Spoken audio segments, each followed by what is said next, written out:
balik mi sa kanas Mambacayao Dako Marine Protected Area ang i-propose nga area. Parehog pakita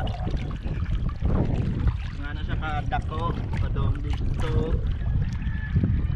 So mga 8 hectares, almost 8 hectares ang kadakon. So kay tungod sa dagang kagyapoy resort bisag bawal din may mga di malikayan dagang gigubak ka corals. So amo ulang taon kay dagang report nga na napoy mga guba kunya naay mga corals nga namuti, so it means na panahon na sa mamatay nagpagitawag na bleaching. So niya kuyog ang ano Mambacayao Dako yun laban bubayang kuyog ng mga youth no. So among guwadon garo is mag-survey din try na mo kung napay kuan mag coral replantation mi kaya sa gibot na musona pero wala na mo na pay video. So among kuan garo is mag-survey mi sa area sa daghang guba kung naputik. So amo sa nagi-try nga dili gid mi mga guba sa coral sa. So nagamping sa mi nga dili gid makaguba among pagbiho. Dili may makatulog o mga guba or makaguba sa coral reefs. So tara. So karon ang mga kabatanunan dinhi sa Mambacayao nag-obserba karon diri sa dagat sa protected marine area.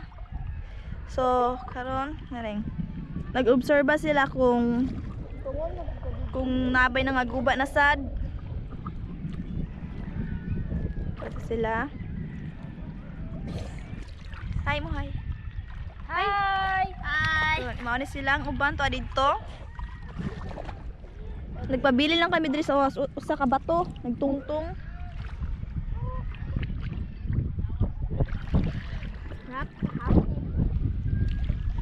So, adto ta sa ila.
So karon, aniya kami diri nagpondok aron magtanom og mga corals nga nagalain-laing corals. So dali ka